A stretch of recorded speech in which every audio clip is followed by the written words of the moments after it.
This is an exemplar poetry essay which compares Bayonet Charge by Ted Hughes with Remains by Simon Armitage. The essay achieved full marks and took approximately 40 minutes to complete. The question was, compare how poets present the effects of war in Bayonet Charge and in one other poem from Power and Conflict. This is Bayonet Charge by Ted Hughes, and this is Remains by Simon Armitage. If you need support understanding either of these poems, they have been annotated on this channel. Please see some of the links in the description. The essay consists of 5 paragraphs. In both Bayonet Charge and Remains, we are presented with the idea that war is haunting and inescapable, perhaps in a similar way to post-traumatic stress disorder.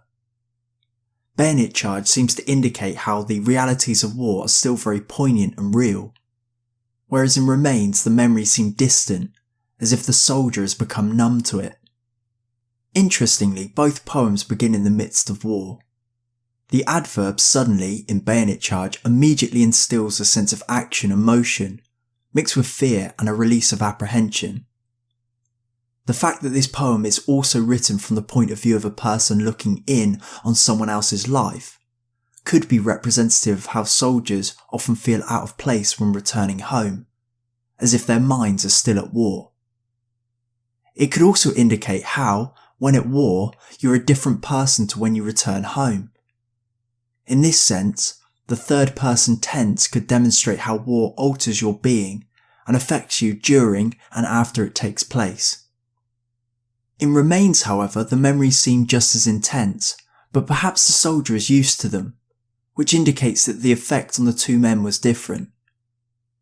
The poet uses ominous, unusual words such as perhaps and possibly, which could suggest that the soldier doesn't remember much detail about what happened during war. This could be because he is trying to forget, or because death and tragedy are too common that he has become used to it. Ted Hughes also uses colloquial language in Bayonet Charge, but to connote a different effect. He uses the phrase etc. following a list of positive words, king, honour, human dignity, to show that these things are extinguished during war and, unlike unwanted memories, are forgotten easily. Conversely, the use of colloquial language in Remains does the opposite. It instead indicates how numb war has made him to violence.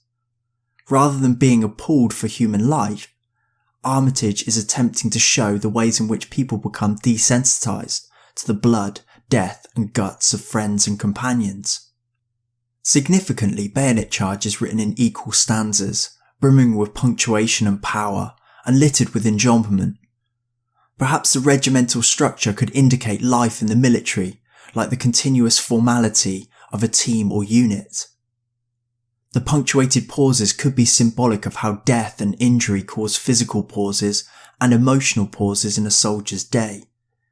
It could also represent how, even once a soldier has returned from a placement, war memories can break up the pattern of their day and ruin the flow of life, because the punctuation stunts the flow of the poem.